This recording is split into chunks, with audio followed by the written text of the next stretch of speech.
Hey, what's up turtles? It's Crick here with Black Owl Outdoors, and today I'm going to be doing a review on the ENO OneLink hammock sleep system. Now, depending on the options you choose within the OneLink, the price will vary, but specifically what I have right now in the stuff sack, this is $219.95. It comes in this nice stuff sack of ripstop material, and what the OneLink is comprised of, I'm just going to pull it out and show you what's in here. I have the DoubleNest hammock, a set of stakes, of Easton stakes, there's 4 in here, a set of Atlas straps, the ProFly rain tarp, nylon rain tarp, and last but not least, the Guardian bug net. Now I'm going to go get all this set up and go into more detail about each thing and give you my impressions and thoughts on the whole system. Now I have the OneLink set up. We're going to go check it out and we're going to talk about it. I'm going to give my review and my opinions on the whole system.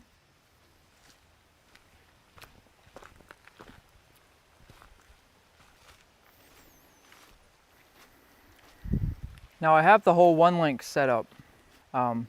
And to start with my impressions, first of all, I really like this system. Everything being together, it weighs under 5 pounds, which is pretty light if you think comparably a 3-season 2-person backpacking tent. It's going to be, you know, right around this weight as well.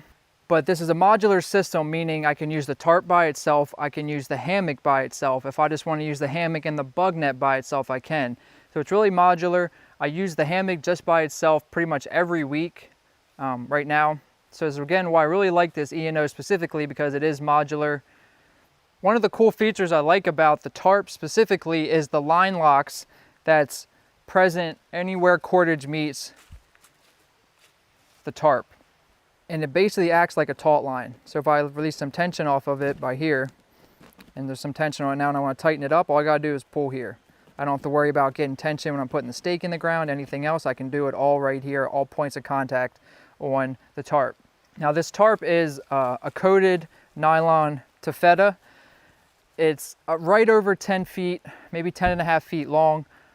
Honestly, I would maybe like it a little bit longer, just to give a little bit extra clearance with the hammock underneath it. But I got it pretty well centered, and it's really important because there's not that much play within the tarp. 6 inches one way will expose the carabiner and tarp on the other end, so you guys make sure you spend your time, you know, kind of getting it really centered when you're getting it set up initially. But it can be done. It's not that difficult. With a little bit of practice, you can really, you know, get it centered with minimal time. I really like the olive. This is the olive color option. It's really cool. It's really muted. It blends into these woods, which a lot of the gear I like it to be muted in earth tone colors. That way it doesn't stand out. I know that's, you know, a couple different philosophies on colors in the woods on your gear. Bright colors you can, you know, be seen if you need to. But I always like mine earth tone and muted colors. Since I'm here, I'm going to touch on the cordage. This is not the best cordage. Initially, I was pretty happy with it when I saw it. Once I started using it, I liked it.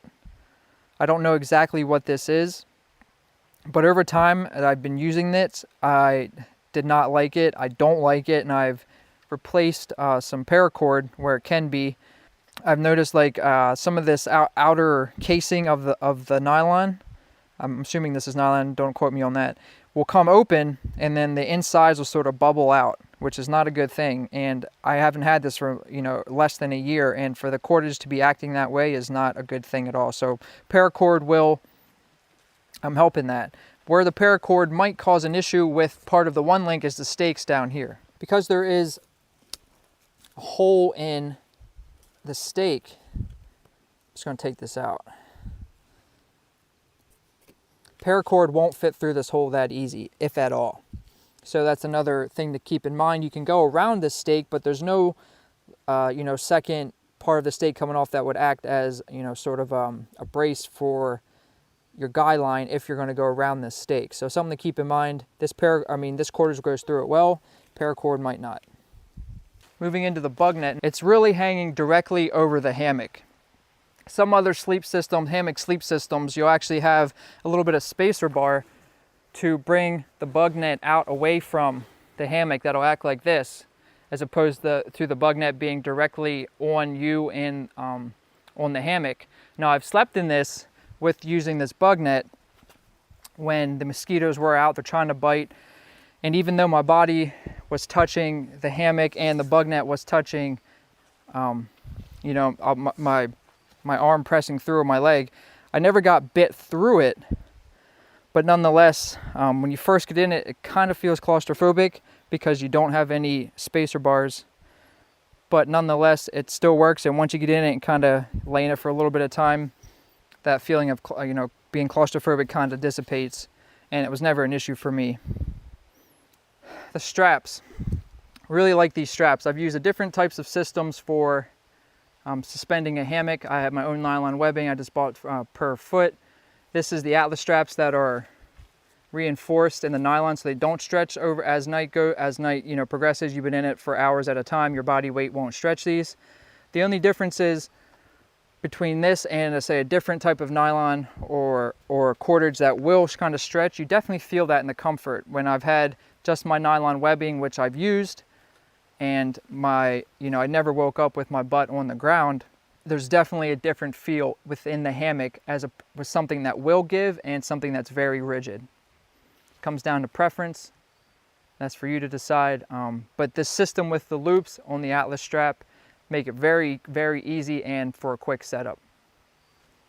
The hammock itself, I really like. It's very thin.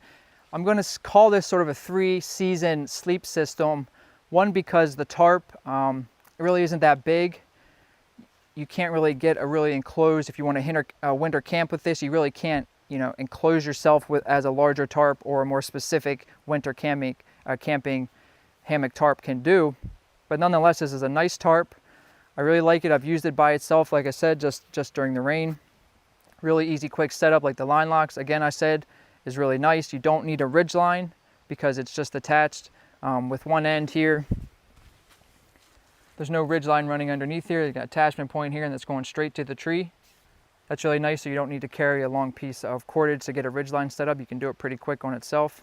Another sort of, it's not a sort of issue with this tarp, but to get this even buttoned up and battened down even that much stronger, having another point of contact here with another guy line, I'd be able to pull this tighter and get it that much more secure and more tension over evenly across the surface of the tarp. But I haven't had any issues with just the 4 guy lines and the 2 on the ridge line. So all in all, I really like the OneLink sleep system for reasons I mentioned. That it's modular. I can use sort of all the components by themselves to a degree. I kind of touched on the tarp, some issues I have with the tarp, not so much issues, but some improvements, which can just be solved with buying or having a different tarp over the hammock and the bug net. Any questions, if you have any experience with the OneLink or some other hammock systems, I know there's a whole bunch of other companies out there making sleep systems. Leave a comment, let me know, all that good stuff. Thanks for watching. This is Crick signing out with Black Outdoors. Later, turtles.